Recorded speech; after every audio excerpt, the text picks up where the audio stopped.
नमस्कार दोस्तों, welcome two minds of UPSC. अभी तक के हम पॉलिटी की क्लासेस में 11 लेक्चर्स कवर कर चुके हैं और आज का जो हमारा है that is 12th lecture of Indian polity. अगर आपने पुराने लेक्चर्स कंप्लीट नहीं किए तो एक बार पहले उन्हें कंप्लीट कर लीजिए, क्योंकि पूरा सीक्वेंस में हमारा ये कोर्स चल रहा है।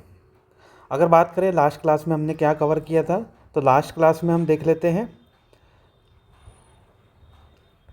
लास्ट क्लास में हमने देखा था broad overview of parliament, executive and judiciary.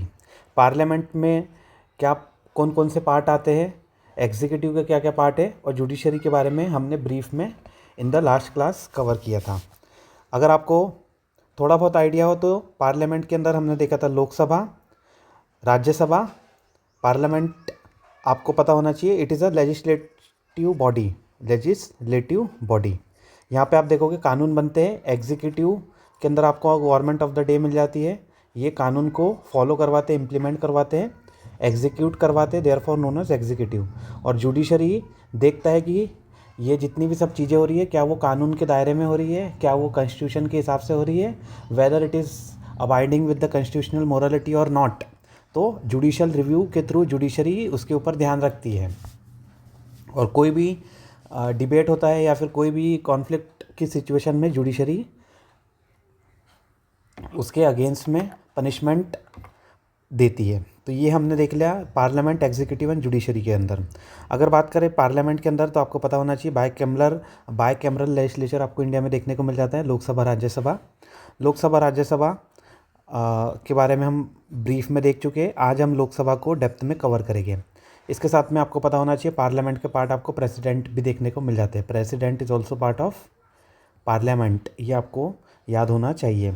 Rajya Sabha के बारे में भी हम देख चुके थे इन द लास्ट क्लास। हमने देख लिया था कि किस तरीके से यहाँ पे आपको vice president they act as a ex officio chairman.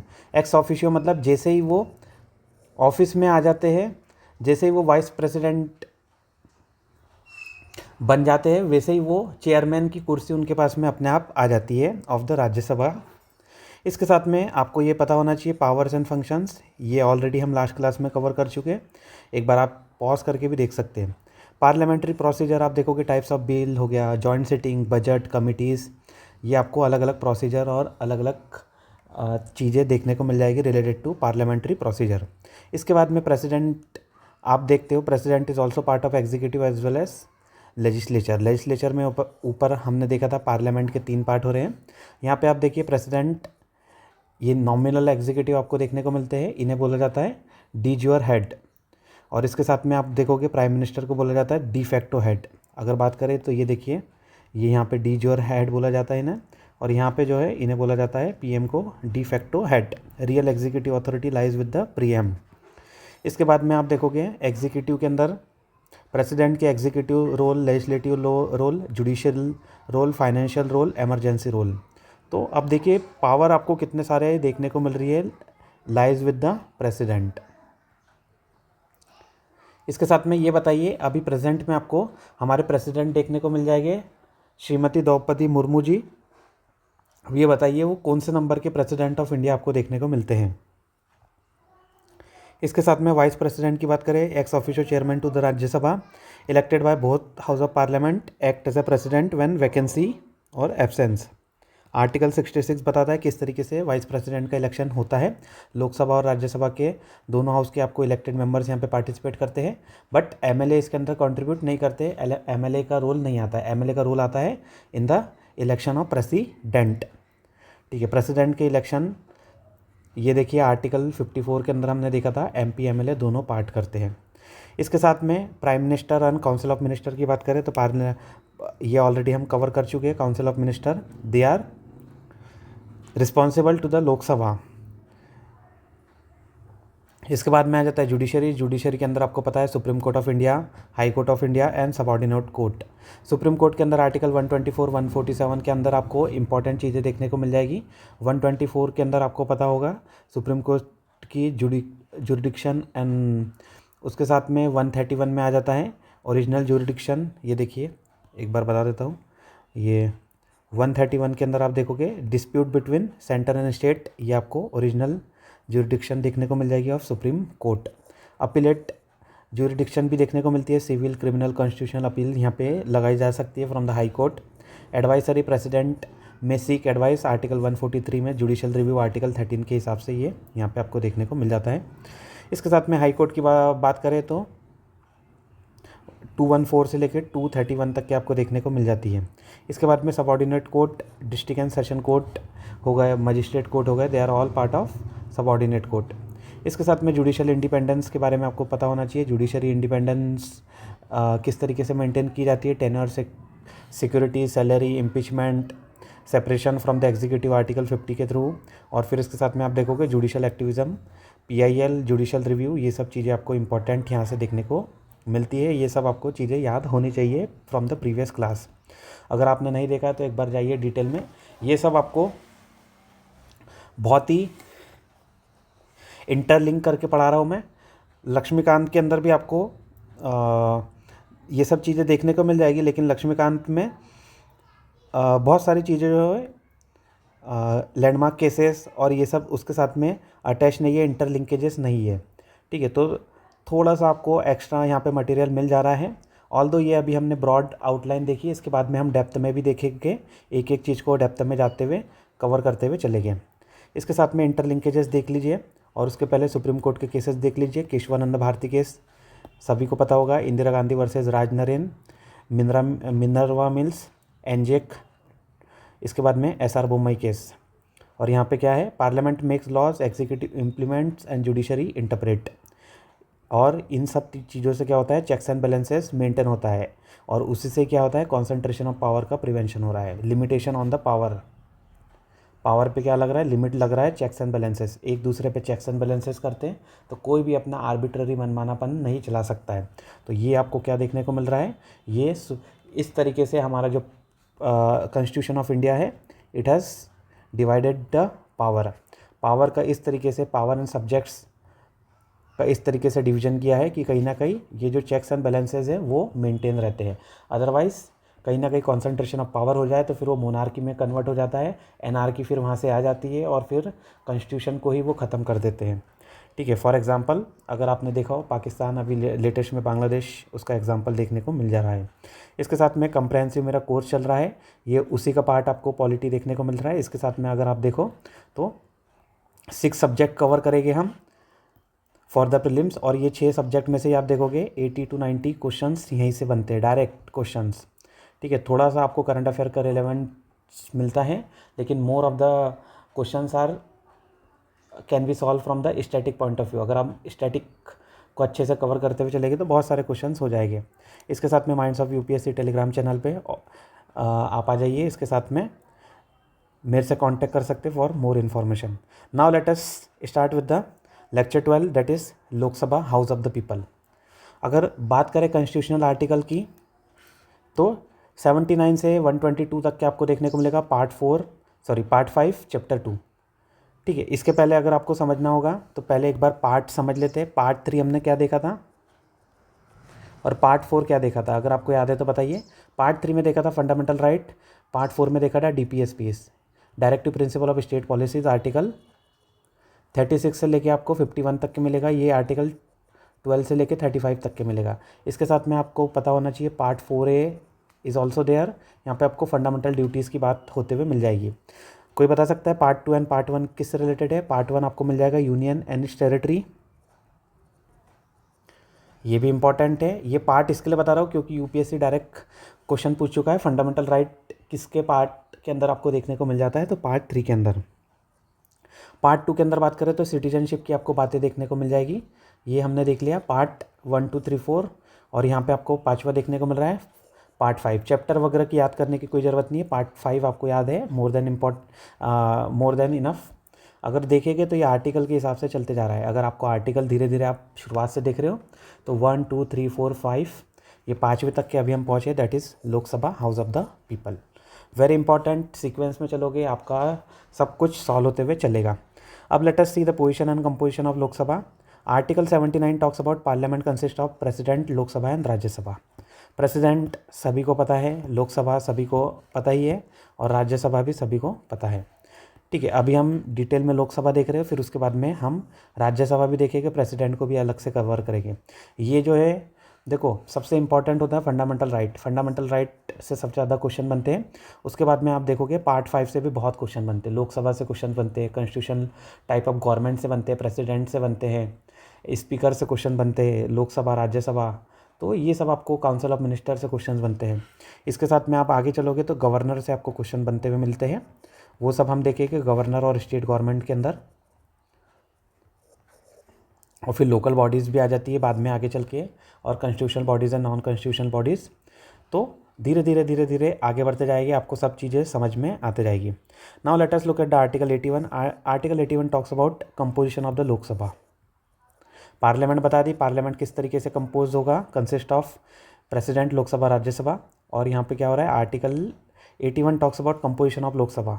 Maximum strength इन्होंने बताई है 552, 530 स्टेट से, यूटी से 20, और उसके बाद में नॉमिनेटेड हो गए एंग्लो इंडियन 2। तो ये कितने हो गए 530, 20 और ये 2, तो ये हो गया 552। अभी क्या हुआ है लेटेस्ट में 104th अमेंडमेंट हुआ था 2019 के अंदर। उसके अंदर जो रिजर्वेशन है उसको 10 साल के लिए और बढ़ा दिया गया है। जो आर्टिकल 330 और 332 के अंदर आपको रिजर्वेशन देखने को मिलेगा from in the Lok Sabha and legislative assemblies, तो वो जो है उसको एक्सटेंड कर दिया गया है। अब इसके साथ में आप देखोगे एंग्लो इंडियन के लिए भी आपको यहाँ पे 2 सीट रिजर्व देखने को मिलती थी, उसे अबॉलिश कर दिया है। ये चीज़ को तो कंटिन्यू रखा है, लेकिन एंग्लो इंडियन का जो था नॉमिनेटेड सीट उसको यहाँ पे अवॉइड नहीं, मतलब उसे अबॉलिश कर दिया है। तो ये क्या हो गया, आर्टिकल नहीं 104th अमेंडमेंट और 550, अब उस हिसाब से टोटल आपको सीट देखने को मिल जाती है। लेकिन अगर बात करें करंट स्ट्रेंथ कितनी है तो 543 इलेक्टेड मेंबर्स आपको देखने को मिल जाते हैं।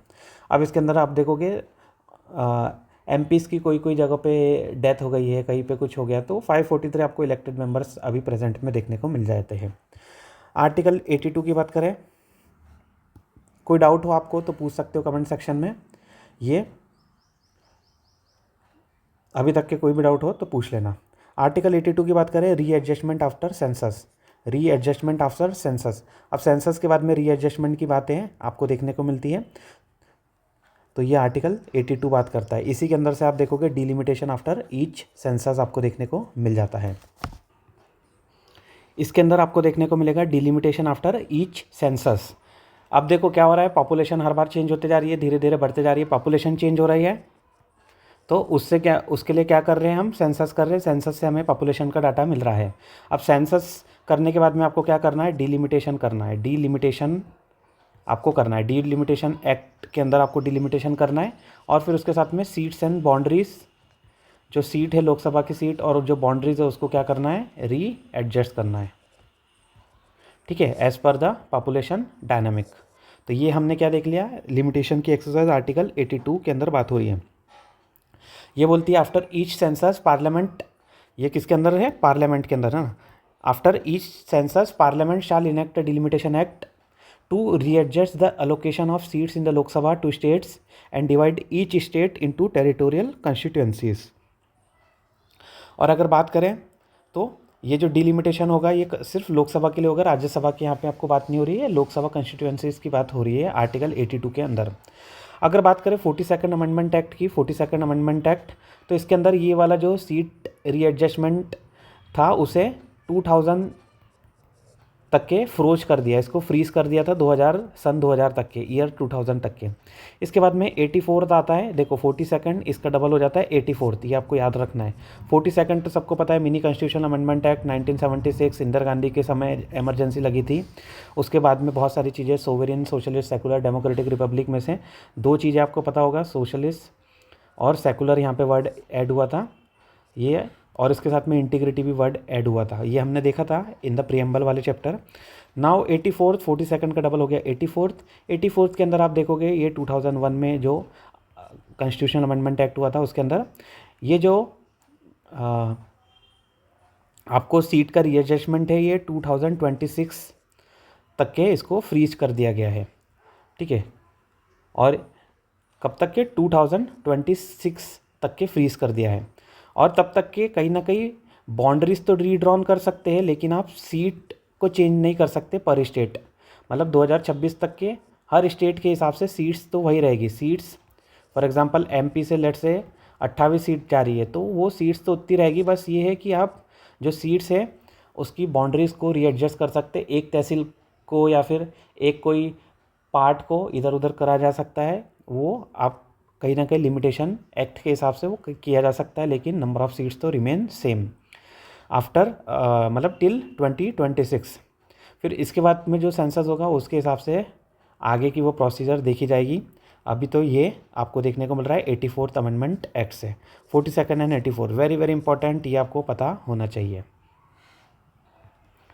अब इसके अंदर बात होती है, यूपीएससी ने एक बार क्वेश्चन पूछा था, अभी अभी की बात है, यूपीएससी ने क्वेश्चन पूछा था कि how many time delimitation act has been form, है ना, कितने बार डिलिमिटेशन एक्ट को बनाया गया है, मतलब डिलिमिटेशन एक्सरसाइज कितनी बार की गई है।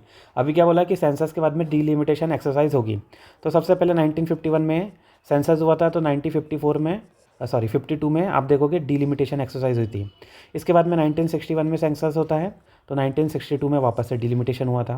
देन 1971 में, तो वापस से 1972 में डिलिमिटेशन एक्सरसाइज हुई थी, 1972 के अंदर डिलिमिटेशन एक्सरसाइज। अब इसके बाद में क्या है, यहाँ पे 42nd अमेंडमेंट एक्ट आ जाता है 1976 के अंदर। तो इसने क्या बोल दिया, 2000 तक के सन 2000 तक के सब फ्रीज कर दिया, तो यहाँ से 2000 तक के फ्रीज हो गया। 2000 के बाद में आया 2001, 2001 में आप देखोगे सेंसस होता है, 2001 में सेंसस होता है, तो 2002 में आप देखोगे डिलिमिटेशन एक्ट बनाया जाता है। फिर उसके बाद में आता है 84th कॉन्स्टिट्यूशन अमेंडमेंट एक्ट, ये 2001 में आया। ये बोल जाता है कि 2026 तक के सब चीज़ें रोक दी जाएगी, अब डिलिमिटेशन एक्सरसाइज 2026 के बाद में जो सेंसस होगा तब होगा। तो अभी देखोगे 2026 तक की ये पॉज है, ठीक है। अभी 2 दिन में 2026 स्टार्ट हो जाएगा, फिर 2026 के बाद में जो सेंसस होगा उसके बेसिस पे डिलिमिटेशन एक्ट फॉर्म होगा, फिर उसके बेसिस पे डिलिमिटेशन एक्सरसाइज होगी। डिलिमिटेशन मतलब जो बाउंड्री है, बॉर्डर है, उसको कंस्टिट्यूएंसी की बॉर्डर को रीड्रॉ करना अकॉर्डिंग टू पॉपुलेशन, ताकि हर एक एमपी जो जा रहा है वो एक सिग्निफिकेंट और लगभग सिमिलर नंबर को रिप्रेजेंट करे।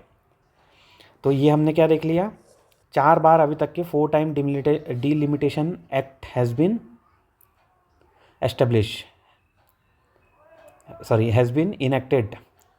कितने हो गया, 52, 62, 72 and 2002। Very very important, UPSC पूछ चुका है, दूसरे एग्जाम में भी अब पूछा जा सकता है, ठीक है। ये शायद यहाँ पे लिखा हुआ नहीं है, लेकिन आप क्या करो, इस सब को ऐड करते जाइए, यहाँ पे एडिशनल चीज़ें मैं आपको बताते जा रहा हूँ। आर्टिकल 84 अब आ जाता है, आर्टिकल 84 को समझने के पहले हम देख लेते हैं आर्टिकल 83 क्या बात करता है। आर्टिकल 83 यहाँ पे शायद मेंशन नहीं किया है, लेकिन आप चाहो तो ऐड कर सकते हो।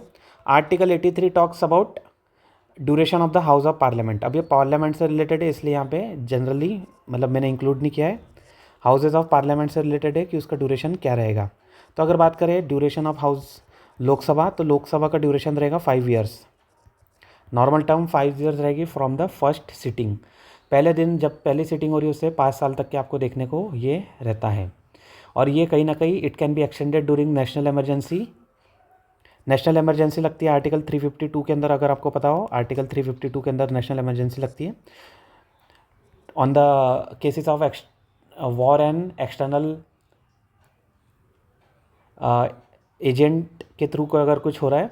और ये जो national emergency 1 year at a time आपको एक्सटेंड की जा सकती है, ठीक है। इसके बाद में राज्यसभा के बारे में भी आपको दिया गया। राज्यसभा के अंदर जो होता है एवरी 2 ईयर्स 6 ईयर्स की उनकी टीनियर रहता है, और every 2 years 1/3 of the population gets retire. तो ये हमने देख लिया आर्टिकल 83 के बारे में। नाउ लेट अस सी 84 के अंदर आप देखने को मिलेगा क्वालिफिकेशन ऑफ मेंबर्स की बात होती है। किसकी बात हो रही है, क्वालिफिकेशन ऑफ मेंबर्स। अब क्वालिफिकेशन ऑफ मेंबर्स के अंदर देखिए हम, तो a person must be a citizen of India, बिल्कुल सिटीजन होना चाहिए, बी ए 25 ईयर्स और above, fulfil condition laid down by the parliament के द्वारा जो कंडीशन लेट डाउन की गई है उससे क्या करता है, ये फुलफिल करना चाहिए। तो ये आर्टिकल 84 के अंदर बात करी गई है कि qualification for members of Lok Sabha. Lok Sabha के लिए 25 साल हो रही है, यहाँ पे 30 ईयर्स आ जाता है फॉर द राज्यसभा, ये थोड़ा सा ध्यान रखना है, फॉर द राज्यसभा। और अगर गवर्नर बन रहा है तो गवर्नर के लिए आपको 35 ईयर्स ऑफ एज होना चाहिए। तो राज्यसभा के लिए 30 ईयर्स, लोकसभा के लिए 25 ईयर्स। ठीक है। और ये जो fulfil condition laid down by the parliament आपको यहाँ पे देखने को मिल रहा है, इसके अंदर आपको क्या देखने को मिल जाता है, आरपीए 1951 के अंदर बहुत सारी क्वालिफिकेशन दिए देखने को मिल जाती है, laid down by the parliament. तो पार्लियामेंट ने आरपीए के थ्रू, आप देखोगे आरपीए 1951 के थ्रू बहुत सारी क्वालिफिकेशन यहाँ पे पुट करी है, उसको कहीं ना कहीं ये फुलफिल करना चाहिए। इसके बाद में आ जाइए आर्टिकल 85 के ऊपर। Article 85 talks about session of parliament. अब सेशन ऑफ पार्लियामेंट की बात करें तो प्रेसिडेंट समन्स पार्लियामेंट, बिल्कुल प्रेसिडेंट समन करते हैं पार्लियामेंट को, ये तो आपको सभी को पता होगा। Maximum gap between 2 session can not be more than 6 month. अब जो एक आपको पता है 3 सेशन होते हैं, और एक सेशन से दूसरे सेशन के बीच में ज़्यादा से ज़्यादा मैक्सिमम गैप कितना हो सकता है, दैट इज़ 6 मंथ। 6 महीने हो सकते हैं, उससे ज़्यादा आपको देखने को नहीं मिलना चाहिए। और पार्लियामेंट को समन कौन करते हैं, प्रेसिडेंट आपको यहाँ पे समन देखने को मिल जाते हैं। इसके साथ में प्रेसिडेंट सिर्फ समन ही नहीं कर सकते, प्रेसिडेंट कैन समन पार्लियामेंट, मतलब लोकसभा को भी समन कर सकते हैं, राज्यसभा को भी समन कर सकते हैं। उसके साथ में प्रेसिडेंट जो है प्रोरोग भी कर सकते हैं पार्लियामेंट को। अब पार्लियामेंट में लोकसभा भी आ जाते हैं, राज्यसभा भी हो सकता है। इसके साथ में प्रेसिडेंट जो है, प्रेसिडेंट कैन डिसॉल्व लोकसभा। यहाँ पे राज्यसभा नहीं आएगा। राज्यसभा क्यों, क्योंकि राज्यसभा तो एक कंटिन्यूइंग बॉडी है, 2-2 साल में रिटायरमेंट होते जाता है, 6-6 साल में हो जाता है, मतलब एवरी 2 ईयर्स में 1/3 रिटायर होती है, और ये कंटिन्यूइंग बॉडी है। लेकिन लोकसभा क्या है, लोकसभा को डिसॉल्व किया जा सकता है क्योंकि इसे पब्लिक चुनती है, और अगर कोई सरकार नहीं बन पाती तो कहीं ना कहीं फिर वहाँ पे गवर्नमेंट बनाने में दिक्कत होती है, फिर प्रेसिडेंट चाहे तो लोकसभा को डिसॉल्व किया जा सकता है। प्रेसिडेंट, वो सब हम देखेंगे धीरे धीरे प्रेसिडेंट के बारे में और अच्छे से। तो अभी 2 बातें हमें यहाँ पे सीखी, that is president can summon parliament, president can prorogue parliament. दोनों बातें हो जा रही है लोकसभा एंड राज्यसभा के बारे में। बस ये है, president can dissolve Lok Sabha only, Rajya Sabha यहाँ पे डिसॉल्व नहीं होता है। तो प्रोरोग, समन और डिसॉल्व, ये 3 चीज़ें आपको देखने को मिल जाती हैं। इसके बाद में लेट अस सी,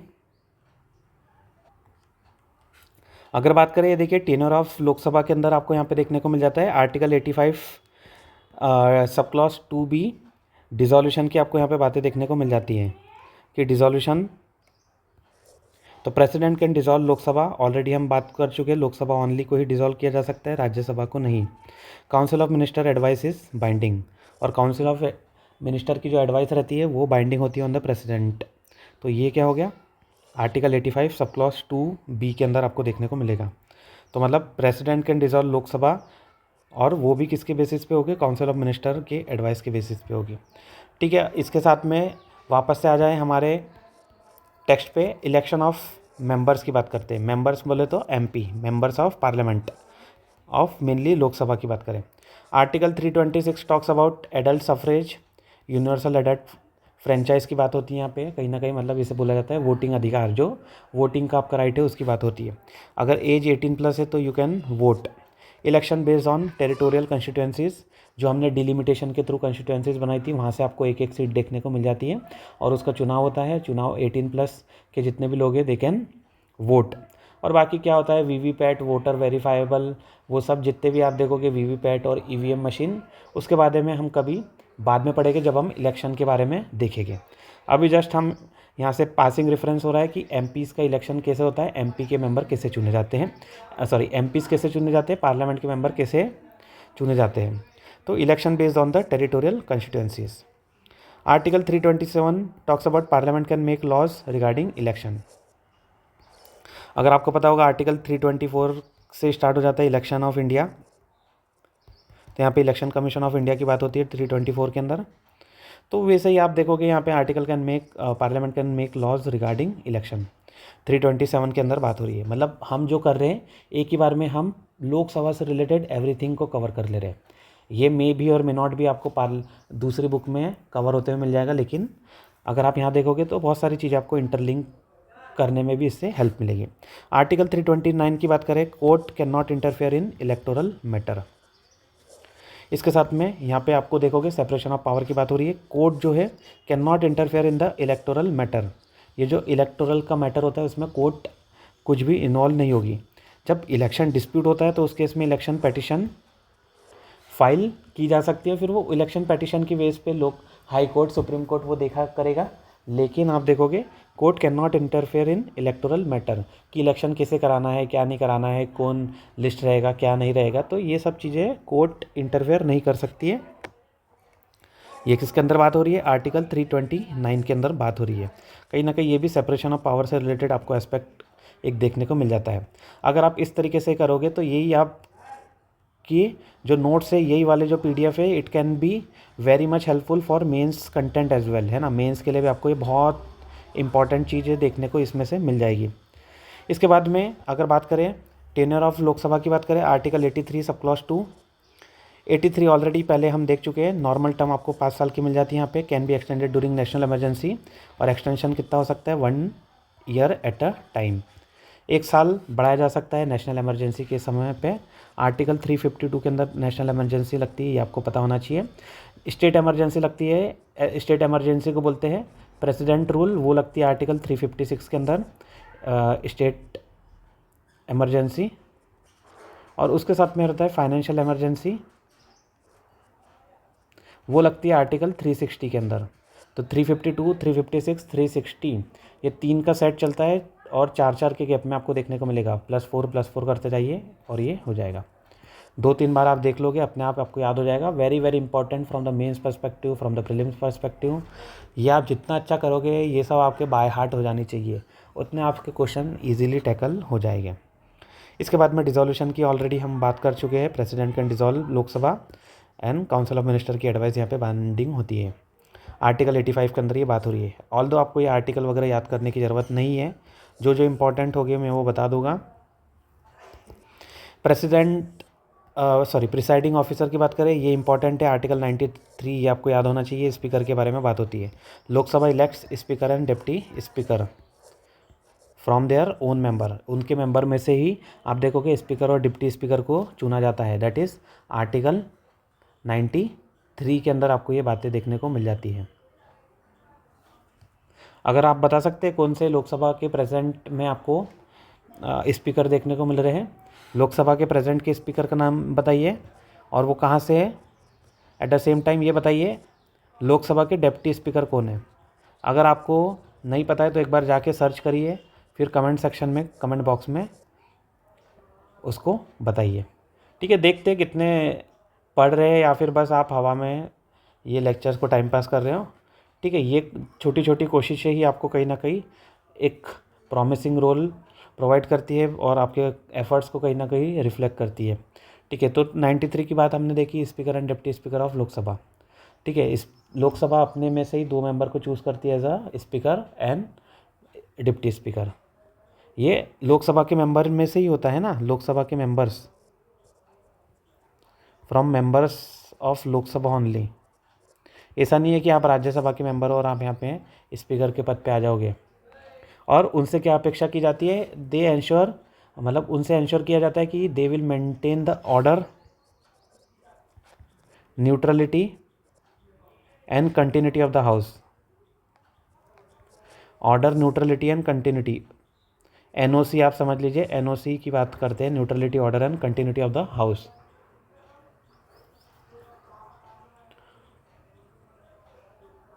इसके साथ में आ जाइए next, that is article 94। Speaker deputy speaker vacates office if ceases to be a member of parliament या फिर लोकसभा। अगर वो अपने वैकेट कब करेंगे ऑफिस को? जब वो मेंबर एमपी के पद से जब हट जाएंगे तो वो अपने आप उनका यहाँ से वैकेट हो जाएगा। इसके बाद में अगर वो रिज़ाइन कर देते हैं, भाई खुद ही रिज़ाइन दे रहे हैं, अगर इस, है ना, जनरली बात करें तो वो स्पीकर को, जो वहाँ बैठे रहते हैं उनको रिज़ाइन देते हैं। लेकिन अगर स्पीकर को रिज़ाइन देना है तो वो किसको रिज़ाइन देंगे? तो speaker will give resign resignation letter to deputy speaker. ठीक है भाई, स्पीकर हट गए, वो बोले मैं हटना चाहता हूँ, तो वहाँ पे कौन बैठा हुआ है? अभी डिप्टी स्पीकर बैठे हुए, क्योंकि स्पीकर के बाद में डिप्टी स्पीकर बैठते हैं, तो डिप्टी स्पीकर को रिज़ाइन देंगे। लेट्स से डिप्टी स्पीकर किसको रिज़ाइन देंगे? डिप्टी स्पीकर तो स्पीकर को ही देंगे, क्योंकि स्पीकर तो ऑलरेडी बैठे हुए हैं यहाँ पे। ठीक है। और इसके बाद में या तो फिर अगर कोई रिजोल्यूशन के थ्रू उनको हटा ही दिया गया कि ये व्यक्ति सही काम नहीं कर पा रहे हैं तो रिमूव बाय रिजोल्यूशन 14 डेज़ का नोटिस इन्हें दिया जाता है। फिर उसके बाद में कहीं ना कहीं लोकसभा से यहाँ पे इन्हें हटाया जा सकता है। इसके बाद में नोटिस पीरियड कितने दिन का हुआ है, 14 डेज़ का, ये थोड़ा सा आपको याद रखना है, 14 डेज़ की। इसके साथ में आर्टिकल 95 की बात करें, deputy speaker acts when speaker is absent. भाई डिप्टी स्पीकर तभी काम कर रहे हैं जब स्पीकर एब्सेंट हो जाते हैं। आर्टिकल 96 बात करते हैं, speaker does not preside when removal motion is under consideration. भाई जब खुद का ही रिमूवल की बात हुई तो कहीं ना कहीं स्पीकर उस समय प्रिसाइड नहीं कर सकते, क्योंकि वो न्यूट्रलिटी पार्शलिटी वो आपको यहाँ पे नहीं देखने को मिलेगी जब स्पीकर वही पोजीशन पे बने रहेंगे। ये हो गया आर्टिकल 96 के अंदर। Now let us move to the next part, that is power of the speaker. Power of the speaker की बात करें तो प्रिसाइड्स ओवर लोकसभा। ऑब्वियस सी बात है भाई, प्रिसाइड ओवर लोकसभा आपको ये देखने को मिल जाते हैं। और डिसाइड क्या करते हैं, money bill, article 1110, speaker has the power to decide what is money bill और व्हाट इज़ नॉट। तो इनके हाथ में क्या रहती है, मनी बिल को डिसाइड करने की पावर रहती है स्पीकर के हाथ में। स्पीकर अभी आपको पता होना चाहिए कौन है, ही इज़ फ्रॉम कोटा, बताइए नाम। Disqualification under anti defection law, हमने देखा था 1985 में during the Rajiv Gandhi government, आप देखोगे एंटी डिफेक्शन लॉ आ जाता है। एंटी डिफेक्शन लॉ के अंदर डिसक्वालिफिकेशन भी आप देखोगे, इसके अंदर स्पीकर के हाथ में पावर रहती है। Casting vote in case of tie, अगर टाई हो गया दोनों के अंदर 50-50, लेट से 500 लोग बैठे हुए थे, 250-250 दोनों में आ गया, टाई हो गया, तो उस केस में क्या हो रहा है, 251 वाले कौन बच रहे, दैट इज़ स्पीकर। तो स्पीकर के हाथ में पावर रहती है कि उनका जो रहेगा वो कास्टिंग वोट आपको देखने को मिलेगा, कास्टिंग वोट, और उनके वोट के हिसाब से पूरा डिसीजन चेंज हो सकता है। इसके साथ में to maintain order and discipline, head of Lok Sabha secretariat. ये आपको ये इंपॉर्टेंट पता होना चाहिए, लोकसभा के सेक्रेटेरिएट के हेड कौन रहते हैं, वो रहते हैं स्पीकर। इंपॉर्टेंट हो गया हेड ऑफ लोकसभा सेक्रेटेरिएट।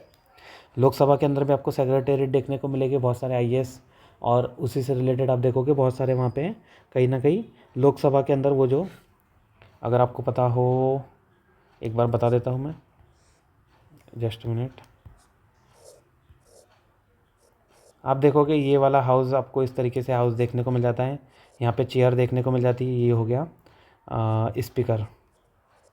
यहाँ पे आप देखोगे मोदी जी और ये सब बैठे रहते हैं, फिर इस तरीके से यहाँ पे ये हो गया।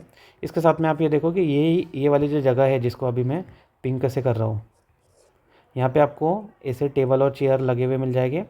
इस पर आप देखोगे बहुत सारे जो है सेक्रेटेरिएट के बंदे बैठे हुए रहते हैं, उसमें से आप देखोगे मोस्ट ऑफ देम आईएएस हो गया या फिर कोई ऐसे अच्छी पोस्ट वाले आपको सिग्निफिकेंट प्लेयर देखने को मिल जाते हैं। हेड ऑफ लोकसभा सेक्रेटेरिएट कौन देखने को मिलते हैं, speaker. Speaker continues even after dissolution till the new Lok Sabha is form. और ऐसा नहीं है कि लोकसभा का डिसोल्यूशन कर दिया, लोकसभा का डिसोल्यूशन कौन कर सकता है, प्रेसिडेंट कर सकते हैं। अभी हमने थोड़ी देर पहले देखा था, कौन सा आर्टिकल था बताइए, आर्टिकल 85। आर्टिकल 85 8 पे 5, 85 के अंदर आप देखोगे, 84 के अंदर डिलिमिटेशन देखा था, 85 के अंदर 84 कॉन्स्टिट्यूशनल अमेंडमेंट के अंदर डिलिमिटेशन देखा था। हालांकि डिलिमिटेशन की बात करें तो डिलिमिटेशन तो आर्टिकल 82 के अंदर आ जाता है। चलो वापस से आ जाओ, 85 के अंदर क्या हो रहा है, डिसोल्यूशन हो रहा है। तो स्पीकर उस समय ही आप देखोगे अपना पद नहीं छोड़ देते, वो कंटिन्यू करते हैं जब तक कि लोकसभा अगली बन नहीं जाती है। इसके बाद में late us see the special power of Lok Sabha.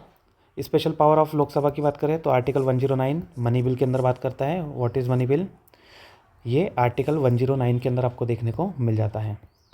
इसके साथ में can be introduce only in the Lok Sabha. Lok Sabha के अंदर ही आप देखोगे मनी बिल को इंट्रोड्यूस किया जा सकता है, राज्यसभा के अंदर तो इंट्रोड्यूस होता ही नहीं है। और राज्यसभा के अंदर राज्यसभा के पास में भी लिमिटेड पावर होती है, वो सिर्फ उसको डिले किया जा सकता है फॉर द 14 डेज, अमेंड नहीं कर सकता है। Rajya Sabha can only delay for the 14 days, can not amend. ये किसकी बात हो रही है, special power of Lok Sabha regarding the money bill, that is article 109।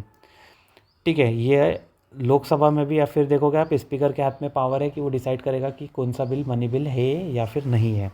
ये आर्टिकल 109 लोकसभा की स्पेशल पावर। इसके बाद में आर्टिकल 75(3) की बात करें, 75 sub clause 3 collective responsibility. Council of minister collectively responsible to the Lok Sabha. Council of minister responsible किसके लिए होते हैं? लोकसभा के लिए हो रहे, राज्यसभा के लिए नहीं हो। राज्यसभा नहीं आएगा यहाँ पे, ना ही पार्लियामेंट आएगा।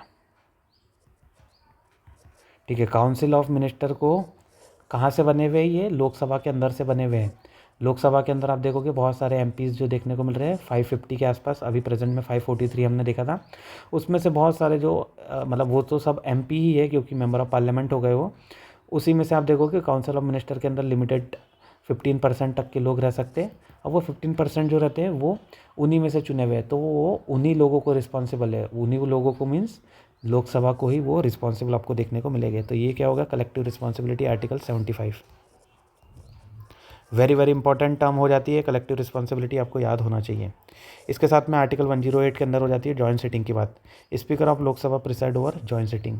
जब भी कोई बिल के ऊपर डेडलॉक हो जाता है या फिर 6 महीने तक के एक हाउस ने पास कर दिया, दूसरे से 6 महीने तक के पास ही नहीं हो पाया, तो ऐसे केस में joint sitting can be called by the president. Joint sitting को कौन बुला सकता है? प्रेसिडेंट बुला सकता है। उसको हेड कौन करेंगे? वो स्पीकर करेंगे। हम अभी देखेंगे जॉइंट सिटिंग के बारे में और इन्फॉर्मेशन, लेकिन आप बस इतना समझ लीजिए जॉइंट सिटिंग 108 के अंदर बात होती है। Speaker of the Lok Sabha preside over the joint sitting, और कॉल कौन करता है, बुलाता कौन है? प्रेसिडेंट। ठीक है भाई, देखो लोकसभा हो गए, राज्यसभा हो गए।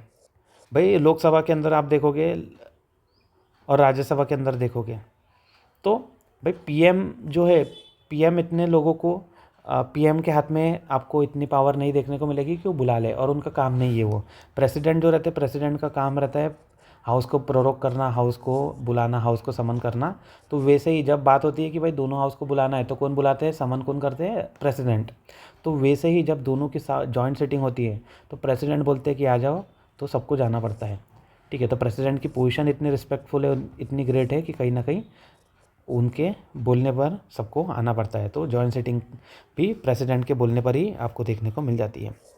इसके बाद में लेजिस्लेटिव प्रोसीजर की बात करें, किस तरीके से प्रोसीजर होता है, टाइप ऑफ बिल लोकसभा के अंदर, उसका रोल क्या है। ऑर्डिनरी बिल की बात करें, सामान्य वाला बिल, इक्वल पावर आपको लोकसभा की देखने को मिलेगी विज़ावी राज्यसभा।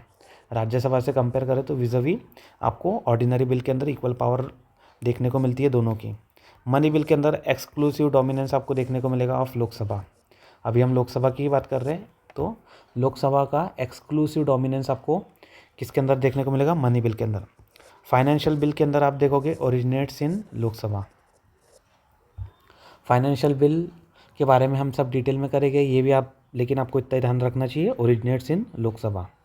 इसके बाद में कॉन्स्टिट्यूशन अमेंडमेंट बिल, यहाँ पे आपको इक्वल पावर देखने को मिल जाती है। तो इक्वल पावर दो में हो गया, ऑर्डिनरी और कॉन्स्टिट्यूशनल अमेंडमेंट के अंदर। बाकी जो हो गया फाइनेंशियल और मनी बिल के अंदर आपको यहाँ पे लोकसभा की डोमिनेंस देखने को मिल जाती है। इसके बाद में आप देखो मेंबर जो आ तो गए यहाँ पे लोकसभा के अंदर। लोकसभा क्या है? लोगों की सभा, लोग वहाँ पे रह रहे हैं। अगर आपने वैदिक, ऋग्वैदिक और क्या बोल सकते हैं, ऋग्वैदिक और पोस्ट वैदिक की मेरी क्लासेस देखी हो तो आपको पता होगा। वहाँ पे भी आप देखोगे किस तरीके से जो है ऐसे लोगों की सभा होती थी। वो सभा वर्ड भी सभा ही था वहाँ पे। तो ये जो सभा हो रहा है वो नॉर्मल कहीं ना कहीं एक एक कंस्टिट्यूंसी से एक एक रिप्रेजेंटेटिव जाके अपने एरिया को रिप्रेजेंट कर रहा है।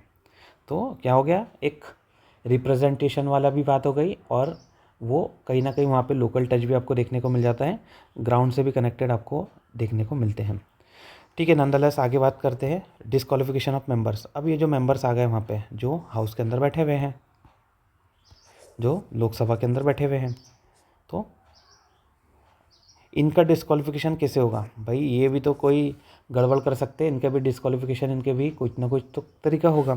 तो what are the qualification disqualification criteria, वो आर्टिकल 11 के अंदर बात की गई है। Seat becomes vacant if member absent for 60 days without permission.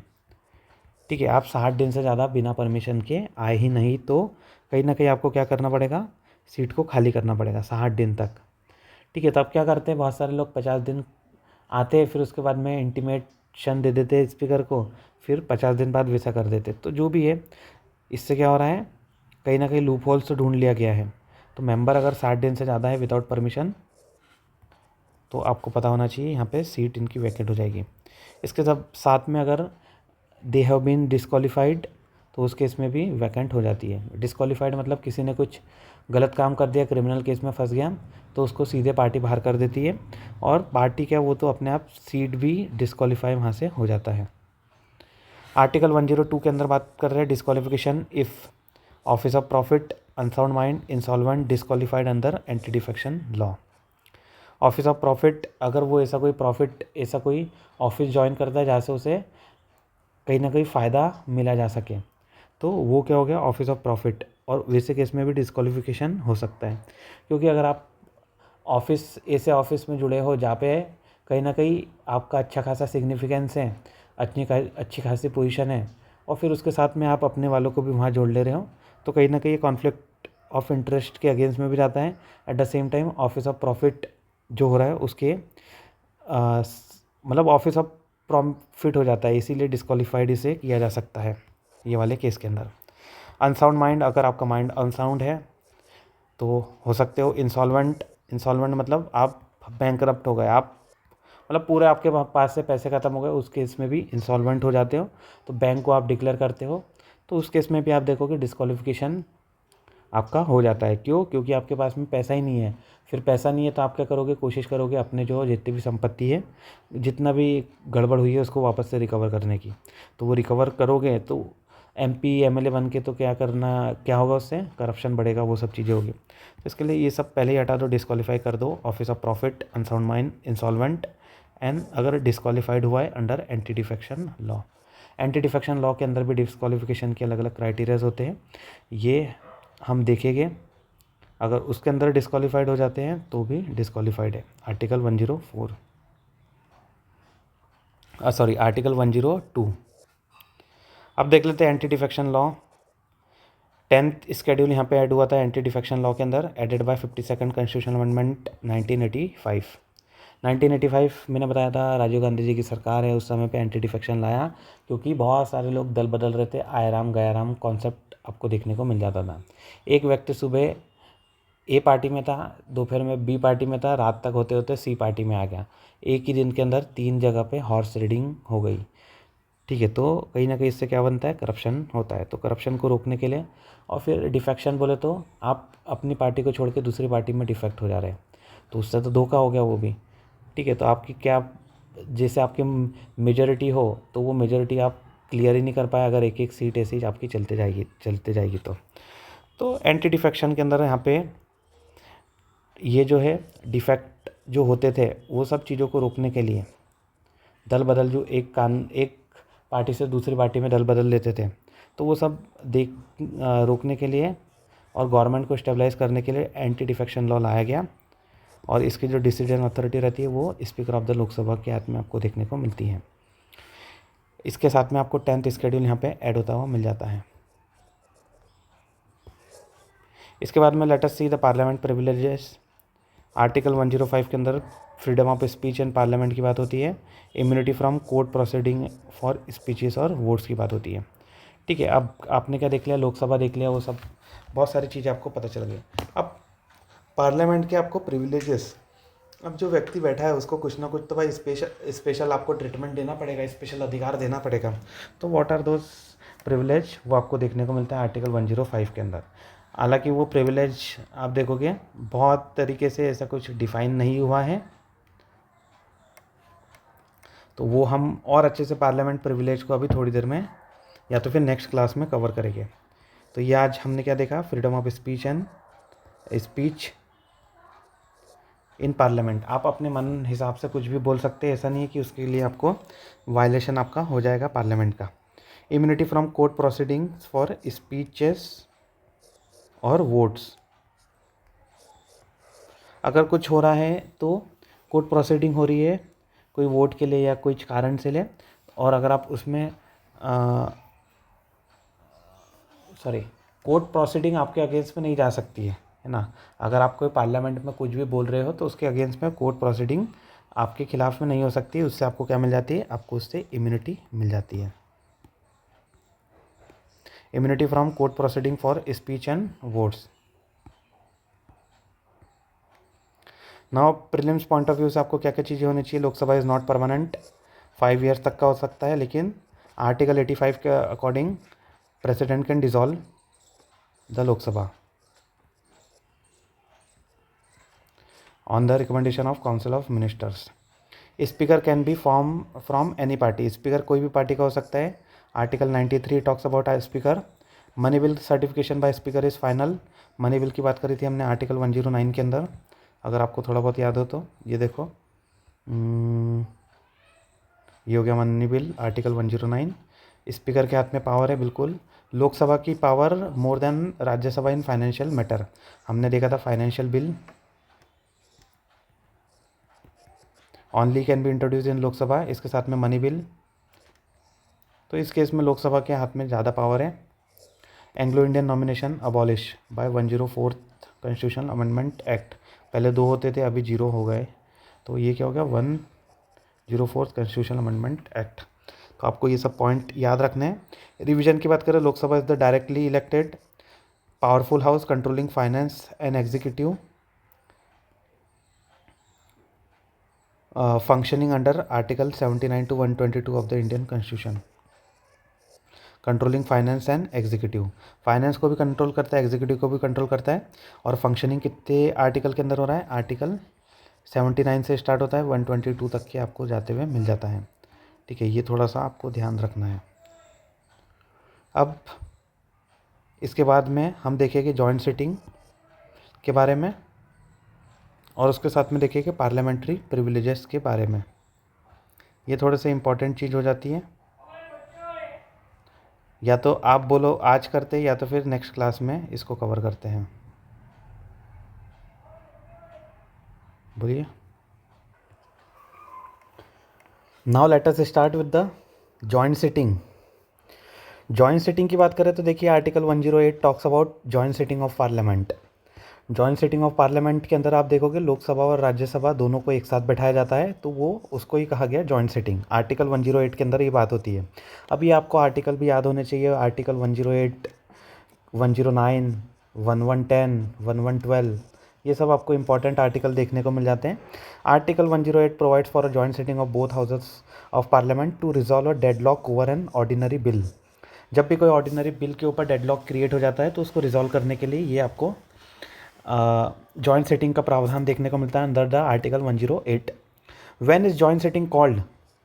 A joint sitting can be summoned if any of the following happen. Joint sitting को समन किया जाता है by the president in any of the cases.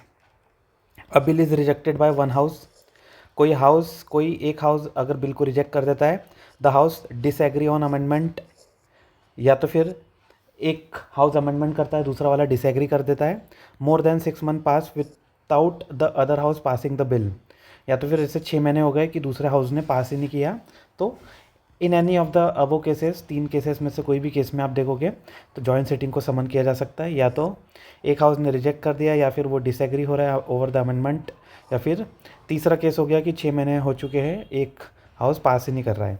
Time taker for prorogation और adjournment is excluded. ये 6 महीने के अंदर आपको ये ध्यान रखना है, जो प्रोरोगेशन या फिर एडजेंट हो गया हाउस, वो वाले टाइम को इंक्लूड नहीं करना है। बाकी उसके अलावा 6 महीने आपको ध्यान में रखते हुए चलना है। Who summons the joint sitting? Of course president of India has the authority act on aid and advice of the council of minister. और प्रेसिडेंट किसके एड एंड एडवाइस पे काम करते हैं? काउंसिल ऑफ मिनिस्टर के एड एंड एडवाइस पे काम करते हैं। प्रेसिडेंट ऑफ इंडिया समन करते हैं जॉइंट सिटिंग को। हु प्रेसाइडिंग ऑफिसर आपको कौन देखने को मिलेगा? तो देखो सबसे पहले आपको पता होना चाहिए स्पीकर प्रिसाइड करते हैं। ठीक है, स्पीकर ऑफ द लोकसभा में आपको स्पीकर देखने को मिलते हैं, वो आपको प्रिसाइड करते हुए मिलते हैं। स्पीकर प्रेजेंट सिचुएशन, जब स्पीकर प्रेजेंट है और उस समय मतलब जब स्पीकर प्रेजेंट है तो स्पीकर ऑफ लोकसभा ही उसे प्रिसाइड करते हैं। जब स्पीकर एब्सेंट हो जाते हैं तो उनके बाद में डिप्टी स्पीकर की पोजीशन आ जाती है, डिप्टी स्पीकर ऑफ लोकसभा। इसके साथ में जब दोनों एब्सेंट हो जा रहे हैं तो डिप्टी चेयरमैन ऑफ राज्यसभा को ये मौका मिलता है चेयरमैन ऑफ राज्यसभा नहीं होगा। चेयरमैन ऑफ राज्यसभा कौन रहता है? वाइस प्रेसिडेंट हमने देखा था। तो chairman of Rajya Sabha vice president को ये काम नहीं मिलता है अगर दोनों एब्सेंट हो, डिप्टी स्पीकर एंड स्पीकर। उस केस में आप देखोगे डिप्टी चेयरमैन ऑफ राज्यसभा की को ये रोल दिया जा रहा है। इसके बाद में वोटिंग की बात करें, वोटिंग इन जॉइंट सिटिंग। तो वोटिंग इन जॉइंट सिटिंग आप देखोगे simple majority of member present and voting. Simple majority से पास कर दिया जा सकता है ऑफ प्रेजेंट एंड वोटिंग। जितने भी प्रेजेंट है उनमें से और जितने भी वोटिंग किए उनमें से सिंपल मेजोरिटी होनी चाहिए, मतलब 50% + 1, 50% से ज़्यादा। Lok Sabha is numerical advantage usually decisive. अब लोकसभा में क्या हो रहा है? 543 अभी हमने मेंबर देखे थे। राज्यसभा में कितने हो गए? राज्यसभा में 250 के आसपास हो गए। तो अब राज्यसभा लोकसभा दोनों को जब बैठेंगे तो लोकसभा में जिसका बहुमत है उसको ज़्यादा बेनिफिट देखने को मिलेगा, तो इसलिए न्यूमेरिकल एडवांटेज लोकसभा के पास हो जाता है। अब bills to which article 108 applies, ordinary bill के लिए अप्लाई रहते हैं, not apply to money bill. Article 109 में मनी बिल आ गए, उसके लिए अप्लाई नहीं होता है। कॉन्स्टिट्यूशनल अमेंडमेंट बिल, तो ये जो कॉन्स्टिट्यूशन को अमेंडमेंट करने वाले बिल आते हैं उसके लिए भी अप्लाई नहीं होता है। Financial bill under article 1171 sub clause 1 के अंदर जो आ रहे हैं उसके अंदर भी आपको ये अप्लाई नहीं होते हुए मिलते हैं। तो ऑर्डिनरी बिल के लिए अप्लाई होता है जॉइंट सिटिंग। इसके साथ में स्कोप एंड इम्पोर्टेंस की बात करें तो mechanism to break legislative deadlock. अगर कोई डेडलॉक क्रिएट हो रहा है तो उसको मैकेनिज्म है कि उसको किस तरीके से ब्रेक किया जा सके।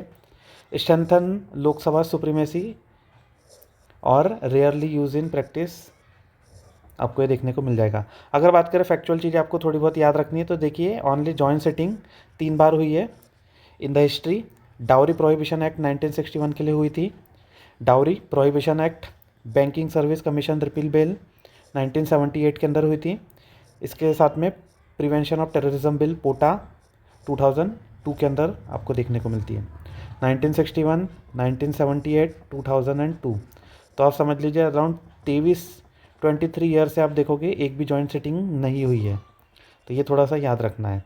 अब वो ऐसा क्वेश्चन बन सकता है कि in the last 2 decades there has been no joint sitting, तो बिल्कुल ये सही बात है, इन द लास्ट 2 डिकेड कोई भी आपको जॉइंट सिटिंग नहीं देखने को मिल रही है। अब देखो कहाँ कहाँ पे ट्रैप लगा सकता है prelims. Joint sitting can be use for money bill, बिल्कुल गलत बात है। राज्यसभा चेयरमैन प्रिसाइड, बिल्कुल गलत बात है। चेयरमैन तो आते नहीं, डिप्टी चेयरमैन आते हैं, वो भी जब स्पीकर एंड डिप्टी स्पीकर नहीं रहते तब। उसके बाद में कौन आ गया? Deputy chairman of Rajya Sabha. President summon joint sitting, बिल्कुल सही बात है। सिंपल मेजोरिटी डिसाइड किया जाता है, से डिसाइड किया जाता है कि पास हो रहा है कि नहीं, बिल्कुल सही बात है। अब देखो एक लाइन का revision, article 108 allows the president to call a joint sitting of parliament to resolve deadlock over ordinary bill presided over by the Lok Sabha speaker. एक ही लाइन में आपको पूरा की पूरा यहाँ पे सब चीज़ें देखने को मिल गई, ठीक है। तो ये आपको ध्यान रखना है, इंपॉर्टेंट चीज़ है, इसके लिए बता रहा हूँ। क्वेश्चन सिंपल बन सकता है लेकिन अगर आपने नहीं पढ़ा अच्छे से तो फिर वो सिंपल क्वेश्चन भी आपके लिए डिफ़िकल्ट हो जाता है। Now let us see the parliament privileges. Article 105 and 122 talks about parliament की प्रिविलेज, और स्टेट लेजिस्लेचर के लिए आप देखोगे 194 एंड 212। तो यहाँ पे +89 आपको ऐड करना है, यहाँ पे +90 ऐड करना है, ठीक है। तो आर्टिकल 105 एंड 122, 194 एंड 212, तो आपको तो 105 वाला याद होना चाहिए। 105 इंपॉर्टेंट हो जाता है। Parliamentary privileges are the special rights, immunities and exemptions enjoy by MPs, committees of parliament and parliament as an institution. अब देखो पार्लियामेंट हो रहा है, पार्लियामेंट क्या बना रहा है? लॉ बना रहा है, लेजिस्लेशन का काम कर रहा है, तो भाई उसे कुछ ना कुछ स्पेशल पावर तो मिलनी चाहिए, स्पेशल प्रिविलेजेस तो मिलने चाहिए ताकि वो अपना काम अच्छे से कर पाए और उसके काम के अंदर कोई बाधा नहीं किया जा सके। तो वो जो स्पेशल प्रिविलेजेस है, स्पेशल राइट्स है, स्पेशल इम्यूनिटीज़ है जो उन्हें प्रोवाइड की जाती है as a member of parliament, तो वो जो प्रिविलेजेस आपको देखने को मिल रहे हैं they are known as parliamentary privilege. और आप देखोगे आर्टिकल 105 में उसका मेंशन आपको देखने को मिलता है।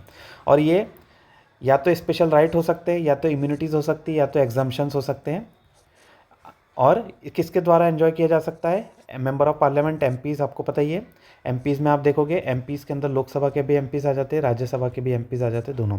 कमिटीज़ ऑफ पार्लियामेंट, अगर कोई कमेटी फॉर्म हुई है तो कमिटीज़ को भी ये रहता है। अब कमिटीज़ के अंदर जो भी मेंबर इंक्लूड है तो उनको भी बेनिफिट ये रहता है, उनको भी प्रिविलेजेस रहता है ठीक है, अगर कोई कम्युनिटी के अंदर बाहर से कोई स्पेशल ज्यूरिस्ट या तो फिर स्पेशल कोई एक्सपर्ट एडवाइस के लिए बुलाया गया तो वो भी कमेटी का पार्ट आ रहा है, तो therefore they are also having that special parliamentary privilege. इसके साथ में थर्ड वाला देखने को मिल रहा है पार्लियामेंट एज एन इंस्टीट्यूशन। तो पार्लियामेंट एज एन इंस्टीट्यूशन को तो ये देखने को मिल ही रहा है एज अ प्रिविलेज। इसका पर्पज़ क्या है? To ensure free, fearless and effective functioning of the parliament. Free होना चाहिए, फियरलेस होना चाहिए, effective functioning of the parliament के लिए ये आपको देखने को मिल जाता है। कॉन्स्टिट्यूशनल बेसिस की बात करें, ठीक है, तो भाई कहीं ना कहीं कॉन्स्टिट्यूशन में तो मेंशन किया गया है इसको। तो कॉन्स्टिट्यूशन में कहाँ पे आपको देखने को मिलेगा? कॉन्स्टिट्यूशन के अंदर आर्टिकल 105 105 बहुत बार पूछा जाता है मेंस के अंदर, प्री के अंदर पता होना चाहिए। Parliamentary privileges are mention in the article 105। It provides for freedom of speech in parliament. Parliament में फ्रीडम ऑफ स्पीच की बात करता है। Immunity from the court proceeding for anything said, any vote given. देखो पार्लियामेंट में कोई भी ये कुछ भी बोल सकते हैं, ये फ्रीडम ऑफ स्पीच आपको यहाँ पे इनको मिलती है। इम्यूनिटी मिल रही है फ्रॉम कोर्ट प्रोसीडिंग। कोर्ट की जो प्रोसीडिंग होती है, अगर वो कुछ भी कह रहे हैं या तो फिर कोई वोट दे दिया तो उसके अगेंस्ट में उनके खिलाफ कोर्ट में नहीं जाया जा सकता, ये उन्हें इम्यूनिटी मिल जाती है। तो फ्रीडम ऑफ स्पीच मिल जा रही है, इसके साथ में immunity from the court proceeding आपको देखने को मिल रही है। हालांकि ऐसा नहीं है कि फ्रीडम आपको मिल गई तो ये अल्टीमेट फ्रीडम हो गई, एब्सोल्यूट फ्रीडम हो गई। एब्सोल्यूट कुछ नहीं होता है, रिलेटिव होती है। ये relative freedom is subjected to constitution and parliamentary rules. Parliament की रूल्स के हिसाब से आपको काम करना है। ऐसा नहीं है कि आप कुछ भी वहाँ जाके आप अब्यूजिंग लैंग्वेज या फिर कुछ फाउल लैंग्वेज का यूज़ करें। It should be with in the rules and ensuring the dignity and integrity of the parliament and constitution, उसका ध्यान रखते हुए आपको ये सब देखना पड़ता है। इसके बाद में आर्टिकल 105 के बाद में आप देखोगे आर्टिकल 122।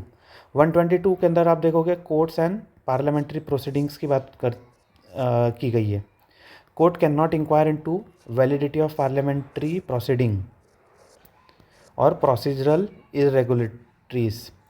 अगर कुछ पार्लियामेंट्री प्रोसीडिंग के अंदर इरेगुलरिटीज़ हो रही है तो कोर्ट उसके अंदर इंक्वायरी नहीं कर सकता कि भाई कौन क्या कब कैसे, ये सब चीज़ें कोर्ट के लिए अथॉरिटी नहीं दी गई है। आर्टिकल 122 ने क्या करा है? पार्लियामेंट्री को कहीं ना कहीं वो प्रिविलेजेस दिया है कि वो इससे बच सके। इसके साथ में वैलिडिटी ऑफ पार्लियामेंट्री प्रोसीडिंग, उसकी वैलिडिटी कितनी रहेगी, क्या रहेगी, ये सब इसके अंदर भी कोई कोर्ट इंक्वायर नहीं कर सकता है। तो ये क्या हो गया? आर्टिकल 122। अब ये आप देखोगे सेपरेशन ऑफ पावर का एक इंटीग्रल एलिमेंट आपको देखने को मिल रहा है। सेपरेशन ऑफ पावर मतलब पावर, अब पावर किसको हो रही है? पार्लियामेंट की जो पावर है टू मेक लॉज, उसके अंदर लॉज बनाने की जो पावर है उसके अंदर कोई इंक्वायरी नहीं करे, कोई दखलंदाजी नहीं करे, उसके लिए आप देखोगे ये यहाँ पे आपको आर्टिकल 122 के अंदर उन्हें इम्यूनिटी प्रोवाइड की गई है। तो ये हमने क्या देख लिया? Article 105 and 122। इसके बाद में अगर बात करें कि स्टेट लेजिस्लेटिव असेंबली की, तो वहाँ पे आ जाता है 194 एंड 212 प्लस 89 हमने देखा था, यहाँ पे प्लस 90 देखा था फ्रॉम द 105 एंड 122। ठीक है, ये थोड़ा सा याद रखोगे तो बहुत इंपॉर्टेंट चीज़ें हो जाएगी। इसके साथ में देख लेते हैं types of parliamentary privileges. Types of parliamentary privileges की बात करें, an individual privilege of MP की आपको देखने को मिलेगी individual privilege. For example freedom of speech only inside the parliament, वो फ्रीडम ऑफ स्पीच को फॉलो उन्हें प्रोवाइड की जाती है लेकिन वो पार्लियामेंट के अंदर ही, नॉट अवेलेबल आउटसाइड हाउस। ठीक है, इंडिविजुअल एमपी जो है यहाँ पे कुछ ना कुछ अपने हिसाब से फ्रीडम ऑफ स्पीच दे सकता है।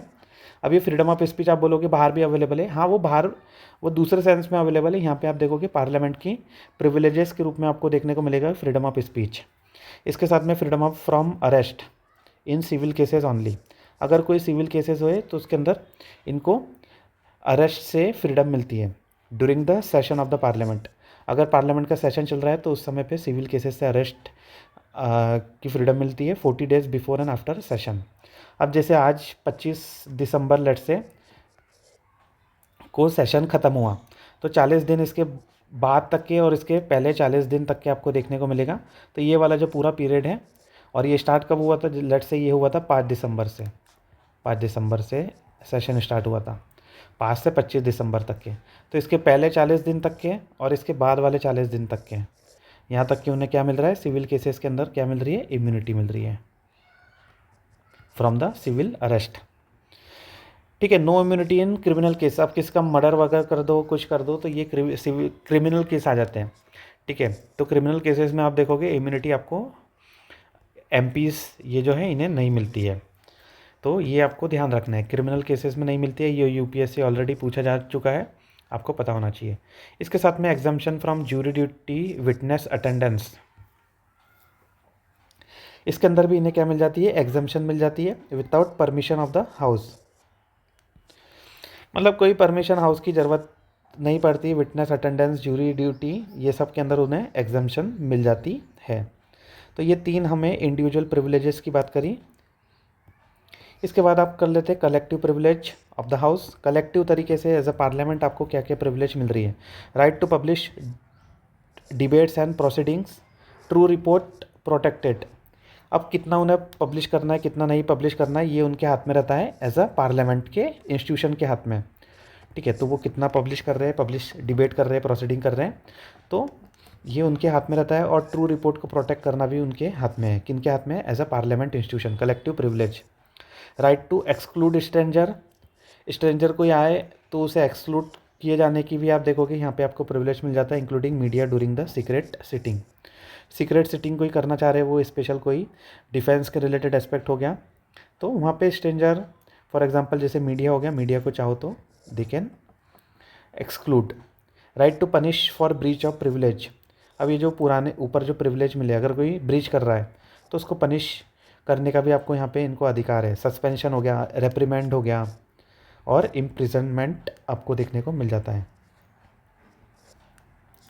सस्पेंशन हो गया, इम्प्रिजनमेंट हो गया और रेप्रीमेंट, ये 3 तरीके के आपको पनिशमेंट यहाँ पे देखने को मिल जाते हैं। इसके साथ में right to regulate internal proceedings. Internal proceeding की बात करें, आर्टिकल 122 के अंदर आप देखोगे प्रोटेक्शन मिलता है फ्रॉम द कोर्ट्स। तो ये क्या हो गया, आर्टिकल 122 के अंदर right to regulate internal proceedings. Now let us look at the meaning of breach of privilege. Breach of privilege की बात करें तो इसका मीनिंग क्या होता है। इसका मीनिंग अगर देखें तो any act that obstruct MPs in duties, lowers dignity of parliament.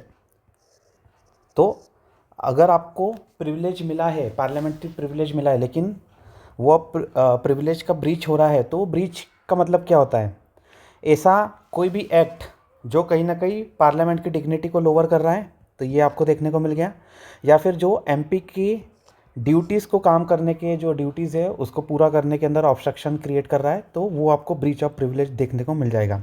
For example defamation of MPs, अगर आप किसी एमपी के डिफेमेशन कर रहे हो, लीकिंग सीक्रेट कमेटी रिपोर्ट्स, भाई आप पार्लियामेंट के मेंबर हो, आपके पास में अथॉरिटी है, बहुत सारे कमिटीज़ के आपके पास में रिपोर्ट आ जाती है, वो रिपोर्ट आप सीक्रेटली लीक कर दे रहे हो before the due time period. Finance report कुछ आ गई, फाइनेंस कमेटी की कोई रिपोर्ट आ गई, वो पब्लिक तक नहीं आनी चाहिए थी, लेकिन आपने उसे पहले ही लीक कर दिया, तो वो लीकिंग हो गया, वो कहीं ना कहीं क्या हो रहा है, ब्रीच ऑफ प्रिविलेज आपको देखने को मिल रहा है। इसके साथ में एमपीज़ को ऑब्स्ट्रक्ट कर देना, एक एमपी दूसरे एमपी को ऑब्स्ट्रक्ट कर रहा है, या फिर कोई थर्ड मीडिया वाला कुछ ऑब्स्ट्रक्ट कर रहा है, तो ये सब भी आप देखोगे डिफेमेशन, ऑब्स्ट्रक्टिंग, ये सब ब्रीच ऑफ प्रिविलेज के अंदर आपको देखने को मिल जाते हैं। Late us look at the content of parliament. Contempt of parliament की बात करें तो इसके अंदर आपको ब्रीच ऑफ प्रिविलेज तो देखने को मिलेगा ही, इसके साथ में contempt of parliament, breach of privilege तो हमने देख लिया है। स्पेशल वायलेशन हो गया, लिमिटेड है, और इसका जो डिफाइन करता है प्रिविलेजेस को, ठीक है, किसके अंदर, ब्रीच ऑफ प्रिविलेज के अंदर बात करेंगे। और कंटेम्प्ट ऑफ पार्लियामेंट क्या होता है, contempt of parliament is a broader concept, it includes non member as well. यहाँ पे किसकी बात हो रही है, यहाँ पे सिर्फ मेंबर्स की बात होती है, और यहाँ पे आपको नॉन मेंबर्स भी देखने को मिलते हैं। एनी एक्ट ऑब्स्ट्रक्टिंग पार्लियामेंट, देखो प्रिविलेज जो हो गई वो प्रिविलेज एमपीज़ कहीं ना कहीं रिलेट हो रही है, पार्लियामेंट एक ब्रॉडर पर्सपेक्टिव आ जाता है, ब्रॉडर टर्म आ जाता है, तो पार्लियामेंट एज अ होल अगर आप उसका कंटेम्प्ट, उसके अगेंस्ट में कहीं जाके काम कर रहे हो, उसका ऑब्स्ट्रक्ट कर रहे हो, तो वो कंटेम्प्ट ऑफ पार्लियामेंट हो जाता है। जैसे हम देखते हैं कंटेम्प्ट ऑफ कोर्ट, वैसे ही आप देखोगे कंटेम्प्ट ऑफ पार्लियामेंट। तो ये थोड़ा सा ध्यान रखना है, क्योंकि हमने क्या देखा था, एक इंडिविजुअल प्रिविलेज मिल रही है और एज अ कलेक्टिव आपको प्रिविलेज देखने को मिल जा रही है। तो वो जो कलेक्टिव एज अ पार्लियामेंट आप देखने को मिल रहे हैं, अगर आप उसके अगेंस्ट में जा रहे हैं तो वो हो गया कंटेम्प्ट ऑफ पार्लियामेंट। ठीक है, ये दोनों के बीच में क्या डिफरेंस है यहाँ पे ये देखने को मिल रहा है। ठीक है, ये थोड़ा सा ध्यान रखना है। इसके बाद में कोडिफिकेशन स्टेटस क्या है, कितने जो प्रिविलेज है उसका कोडिफिकेशन हुआ है, कितनों का नहीं हुआ है। तो ये जो आपको इंपॉर्टेंट चीज़ है ये आपको ध्यान रखना है। आर्टिकल 105 सब क्लॉज 3 बात करता है parliamentary privileges are same as the British House of Commons. जो ब्रिटिश हाउस ऑफ कॉमन मतलब जो ब्रिटिश यूके के अंदर आपको जो लोकसभा देखने को मिलेगा, लोअर हाउस, जैसा हमारा लोकसभा है वैसा वहाँ पे हाउस ऑफ कॉमन्स आपको देखने को मिलता है। तो उसके जैसे प्रिविलेज है वैसे ही हमारी प्रिविलेज आपको देखने को मिल जाती है। इसके साथ में जब तक कि पार्लियामेंट उसको डिफाइन नहीं कर दे, जब तक वो हाउस ऑफ कॉमन के हिसाब से आपको देखने को मिलती है। और अगर बात करें तो आज डेट तक के कोई भी कोडिफिकेशन नहीं हुआ है कि ये प्रिविलेज है, ये प्रिविलेज नहीं है, ऐसा कोई कोडिफिकेशन आपको यहाँ पे नहीं देखने को मिलता है। ठीक है, तो ये थोड़ा सा सबको ध्यान रखना है। पार्लियामेंट्री प्रिविलेज अलग हो जाती है, फंडामेंटल राइट्स अलग है ना। फंडामेंटल राइट्स आर डिफरेंट और parliamentary privileges are different. Privilege are subject to constitution, they can not override article 14 article 21, है ना भाई। ये जो प्रिविलेज है इसका मतलब ये नहीं कि आप सबसे ऊपर पहुंच गए, एब्सोल्यूट नहीं है। ये प्रिविलेज भी रिलेटिव है, relative in the sense of it is subject to constitutional morality, constitutional provisions like article 14 right to equality, मतलब equal protection of law and equality before law. तो ये आपको उसके साथ में ड्यू प्रोसेस ऑफ लॉ, ये सब जितनी भी आप देखोगे आर्टिकल 14 के अंदर चीज़ें हो रही है उसको ओवरराइड नहीं है कर सकती है। At the same time article 21 talks about life and liberty, life and personal liberty की बात करें तो यहाँ पे आपको आर्टिकल 21 के अंदर देखने को मिल जाता है, उसको भी आप ब्रीच नहीं कर सकते हो on the name of parliamentary privilege. की केस लॉस की बात करें तो राजा रामपाल वर्सेस स्पीकर 2007 के अंदर आया था। Judicial review allowed in case of illegality and unconstitutionality. ठीक है, जुडिशियल रिव्यू भी अलाउ है अगर पार्लियामेंट्री प्रिविलेज का कोई केस आ गया। तो अगर स्पीकर से रिलेटेड कुछ स्पीकर के जो रोल है उससे रिलेटेड कुछ केस आ गया तो वहाँ पे भी आप देखोगे judicial review can be allowed. ऐसा नहीं है कि आप पूरे की पूरे तरीके से इम्यून हो फ्रॉम द जुडिशियल रिव्यू। अगर आप इलीगल काम कर रहे हो, कोई इलीगलिटी वाला एस्पेक्ट आ गया, कोई अनकॉन्स्टिट्यूशनलिटी वाला एस्पेक्ट आ गया तो वहाँ पे इट कैन बी अलाउड। ये आपको पता होना चाहिए। जुडिशियल रिव्यू कौन से आर्टिकल से आता है, आर्टिकल 13 से आपको देखने को मिल जाता है। इसके साथ में आर्टिकल 32, आर्टिकल 226 में भी आपको जुडिशियल रिव्यू के प्रोविजंस देखने को मिलेंगे। It is for supreme court, it is for high court. Article 13 मोर और लेस लेकिन जुडिशियल रिव्यू की बात करता है कि अगर कोई भी केस जो कॉन्स्टिट्यूशन मोरालिटी के हिसाब से नहीं जा रहा है, कोई भी लॉस, तो it can be null and void. इसके बाद में now let us see who enjoys parliamentary privilege. तो कौन कौन एन्जॉय करते हैं, एमपीज़ हो गया, फॉर्मर एमपीज़ हो गया। फॉर्मर एमपीज़ में आप देखोगे थोड़ा सा लिमिटेड, कोई एमपीज़ उन्हें प्रिविलेज मिलता है। पार्लियामेंट्री कमिटीज़ ये हमने देखा था। इसके साथ में अटॉर्नी जनरल व्हेन पार्टिसिपेटिंग, आपको पता है attorney general can participate, can speak and take participation in the role of house, but ये है कि वो वोट नहीं कर सकते क्योंकि वो इलेक्टेड नहीं है। अटॉर्नी जनरल इलेक्टेड नहीं है, बाकी वो सब काम कर सकते हैं in the parliamentary work, attorney general, but can not vote, उनके पास में वोटिंग राइट नहीं रहता है। तो हालांकि वो भी पार्लियामेंट के अंदर आके बोल रहे हैं, पार्टिसिपेट कर रहे हैं, तो उनके साथ में भी उनको भी जो प्रिविलेज है कि जो कुछ कह रहे हैं तो उसके अगेंस्ट में उन्हें प्रिविलेज मिलता है, इम्यूनिटी मिलती है, प्रोटेक्शन देखने को मिल जाता है। इसके साथ में स्टेट लेजिस्लेचर की बात करें तो आर्टिकल 194, आर्टिकल 212 के अंदर आपको प्रोटेक्शन देखने को मिलता है। Same privilege under article 192, state proceeding protected under article 212। अब देखो इसके अंदर गड़बड़ कहाँ पे होती है, इंपॉर्टेंट चीज़ आपको ये याद रखनी है। MPs are immune from arrest in criminal case. भाई गलत, क्रिमिनल केस करोगे तो उसके अंदर आप इम्यूनिटी नहीं मिल रही है। पार्लियामेंट्री प्रिविलेज आर कोडिफाइड, ये भी गलत है, कोडिफाइड नहीं है। कोर्ट कैन नेवर इंटरफेयर, गलत। अभी हमने क्या देखा, कौन सा वाला केस था, राजा रामपाल पे केस, इलीगलिटी और अनकॉन्स्टिट्यूशनलिटी के अंदर ये हो सकता है। रामपाल आपने बहुत सारों के नाम सुने होंगे, मूवीज़ के अंदर, पुरानी मूवीज़ में आते थे रामपाल। तो वैसे रामपाल के आगे लगा दो राजा और वर्सेस स्पीकर का आपको केस देखने को मिलेगा। ये हो गया Raja Rampal. Privilege override fundamental rights. Privilege है वो क्या फंडामेंटल राइट को ओवरराइड कर देते? गलत भाई। आर्टिकल 14 सुप्रीम, आर्टिकल 21 ये सब ऊपर है ओवर द प्रिविलेज। ठीक है। Freedom of speech applies only inside parliament. बिल्कुल सही बात है, ओनली इनसाइड पार्लियामेंट आपको ये अप्लाई होते हुए मिलता है। अब लास्ट में रिवीजन देख लेते हैं। Parliamentary privilege article 105 and 122 ensure free functioning of parliament. बिल्कुल मेन क्या है? Free functioning. फ्री फंक्शन करना है, ऐसा नहीं कि ऊपर से कुछ रेस्ट्रिक्शन आ रहा है, कोई लिमिटेशन आ रहा है। वो फ्री फंक्शन कर सके, किसी के हस्तक्षेप ना हो, किसी का इन्वॉल्वमेंट ना हो, इंटरफेरेंस ना हो, ना ही कोर्ट का, ना ही किसी और एक्सटर्नल एजेंट का। फ्री फंक्शनिंग के लिए पार्लियामेंट्री प्रिविलेज प्रोवाइड किए गए हैं, but they are uncodified and subject to constitution and judicial review. They are uncodified, ये आपको पता होना चाहिए, अभी तक के कोडिफिकेशन नहीं हुआ है।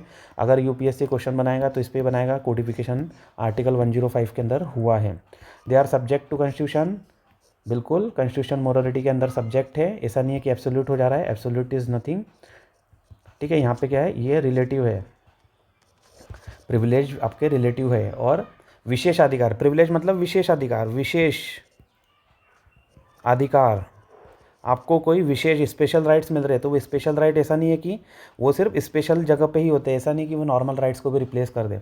तो भाई ये रिलेटिव है, they are subject to constitution morality and ultimately judicial review.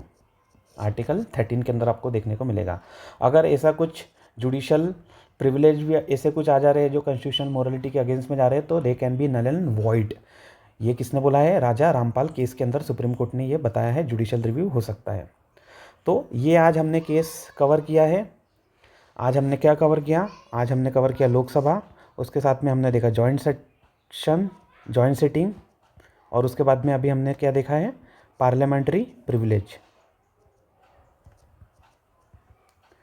ये थोड़े से आपको पता होना चाहिए।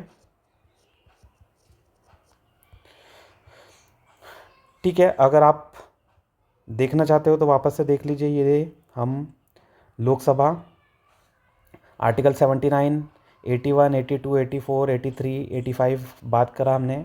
इलेक्शन की बात करें थे 326 के अंदर, 327, 329। टेन्योर की बात करें आर्टिकल 83 सब क्लॉज 2 5 साल का रहता है नॉर्मल टेन्योर। 85 2 के अंदर डिसोल्यूशन होता है, by the president can dissolve only Lok Sabha not Rajya Sabha. इसके साथ में प्रिसाइडिंग ऑफिसर 93 के अंदर आता है, speaker, deputy speaker. Then article 94 speaker, deputy speaker vacate office if they ceases to be a member of the Lok Sabha. Lok Sabha के मेंबर है तो वो हट जाते हैं, मतलब ऐसे ही उसी समय ही वो वैकेट हो जाता है ऑफिस, रिजाइन कर दिया या फिर रिमूव कर दिया बाय द रिजोल्यूशन। 14 डेज का नोटिस लगता है। 95 96 के अंदर और बताया गया है डिप्टी स्पीकर, स्पीकर के बारे में। पावर ऑफ द स्पीकर की बात करें तो money bill, anti defection law के अंदर disqualification, casting vote, order and discipline maintain करना, लोकसभा सेक्रेटेरिएट का हेड करना, ये आपको देखने को मिल जाता है। Special power of Lok Sabha article 109 money bill can be introduce only in Lok Sabha. 75 3 के अंदर council of minister collectively responsible to the Lok Sabha. Article 108 के अंदर बात करें जॉइंट सिटिंग की बात होती है। ये सब आपको स्पेशल पावर लोकसभा के देखने को मिल जाते हैं। लेजिस्लेटिव प्रोसीजर देखो, ordinary bill, money bill, financial bill, constitution amendment bill. Ordinary और कॉन्स्टिट्यूशन अमेंडमेंट बिल के अंदर इक्वल पावर आ जाती है लोकसभा राज्यसभा को, लेकिन we have special power in money bill and financial bill. Article 101 disqualification of member की बात करते हैं। अगर 60 दिन तक के वो एब्सेंट रहे विदाउट परमिशन, उस केस में डिस्क्वालीफाइड, या तो फिर अगर डिस्क्वालीफाइड हो गए तो वो भी सीट वैकेंट हो जाती है। और इसके साथ में disqualification if office of profit, unsound mind, insolvent, disqualified under anti defection. Anti defection law की बात करें 52nd amendment 1985, decision taking authority कौन है? Speaker of the Lok Sabha. 105 special privilege आपको देखने को मिल रही है, freedom of speech, immunity from court proceeding, 122 के अंदर आपको देखने को मिल जाता है। इसके साथ में हमने स्पेशल पॉइंट देख लिए। 108 जॉइंट सिटिंग की बात करिए, डेडलॉक हो जाता है तो उसके लिए प्रेसिडेंट समन करते हैं on the advice of council of ministers. Speaker present है तो स्पीकर रहते हैं, स्पीकर नहीं है तो डिप्टी स्पीकर है, डिप्टी स्पीकर और स्पीकर दोनों नहीं है तो डिप्टी चेयरमैन ऑफ राज्यसभा। ये इंपॉर्टेंट है, पता होना चाहिए, बहुत ही इंपॉर्टेंट। मज़ा आ जाए अगर ऐसा क्वेश्चन पूछे यूपीएससी, तीनों सीक्वेंस में पूछे 1 2 3 4, तो it can be a difficult question and challenging question, लेकिन अभी आपको याद हो गया है, आपके लिए वो डिफ़िकल्ट नहीं रहेगा। इसके साथ में article 105 applied to ordinary bill, nor money, neither money nor constitutional amendment, और इसके साथ ही ना ही फाइनेंशियल बिल अंडर आर्टिकल 117। इसके साथ में dowry prohibition, banking service commission repeal bill, prevention of terrorism bill, POTA वाला जो है 3 बार अभी तक के हुआ है, लास्ट 23 साल में तो नहीं हुआ है, 2 डिकेड में मतलब नहीं हुआ है। ये ट्रैप क्या बन सकते हैं ये आप ध्यान रखो। इसके साथ में ये 1 लाइन रिवीजन आपको पता होना चाहिए। इसके बाद में प्रिविलेज की बात करें 105, 122, 194, 212, ये सब हम बात कर चुके हैं किस तरीके से बहुत सारी चीज़ें हो सकती है। इसके साथ में इंडिविजुअल प्रिविलेज क्या मिल रहे हैं, सेशन के सिविल केसेस के अंदर फ्रीडम फ्रॉम अरेस्ट मिल जाता है फ्रॉम द सेशन के 40 दिन पहले 40 दिन बाद तक के। इसके साथ में freedom of speech inside the house not available outside. इसके साथ में ज्यूरी ड्यूटी और विटनेस अटेंडेंस के से भी एग्जम्पशन मिल जाता है। इसके बाद में अगर बात करें collective privilege, right to publish debate, right to exclude strangers and right to publish for breach of privilege, reprimand, suspension, imprisonment. Reprimand मतलब डांट फटकार करा दी, सस्पेंड कर दिया या तो फिर इम्प्रिजन कर दिया अगर वो ब्रीच ऑफ प्रिविलेज कर रहे तो। Right to regulate internal proceeding, article 122 के अंदर प्रोटेक्शन उन्हें मिलती है फ्रॉम द कोर्ट का इन्वॉल्वमेंट। ब्रीच ऑफ प्रिविलेज का आपको ये एग्जांपल देखने को मिल जाता है। कंटेम्प्ट और ब्रीच के बीच में क्या डिफरेंस है, contempt of parliament is over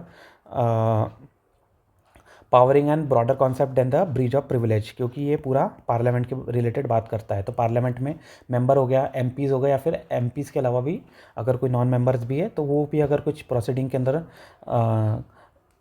obstruct कर रहे हैं तो वो कंटेम्प्ट ऑफ पार्लियामेंट हो जाता है।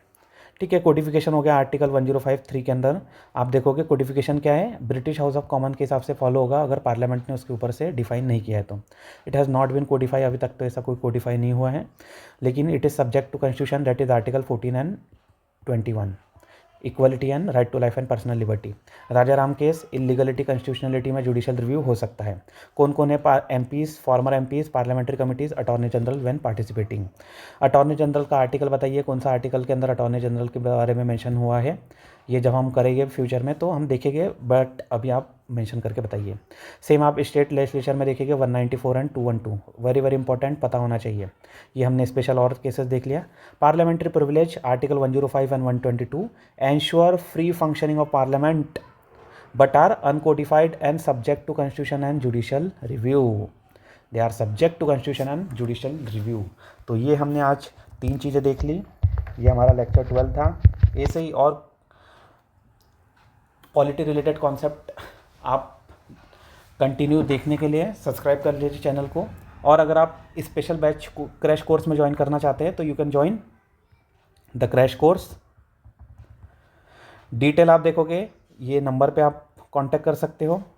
इसके साथ में अगर बात करना है तो आप टेलीग्राम ज्वाइन कर लीजिए, माइंड्स ऑफ यूपीएससी चैनल को भी आप ज्वाइन कर लीजिए। ऑलरेडी टेलीग्राम की लिंक आपको यहाँ पे चैनल के डिस्क्रिप्शन में देखने को मिल जाएगी। Okay, thank you everyone, have a nice day, keep learning, keep revising. ठीक है, पॉलिटी इजी है, हो जाएगा, बहुत अच्छे से कर रहे हैं हम, रिवाइज करते रहिए। चाहो तो लक्ष्मीकांत में से भी आप एक बार देख सकते हो, या सामने लक्ष्मीकांत रखते जाइए और इसको पढ़ते जाइए। PYQ भी हम इंक्लूड कर रहे हैं, बहुत सारे जो इंपॉर्टेंट पॉइंट है ये कहीं ना कहीं PYQ से ही डिराइव हुए हैं। बहुत सारी चीज़ें मैं आपको ऐड भी कराते जा रहा हूँ, वो आपको साथ में एडिशन करते जाना है, एनोटेशन इसके साथ में आपको बनाते जाना है। ठीक है, thank you everyone, have a good day, bye, see you soon.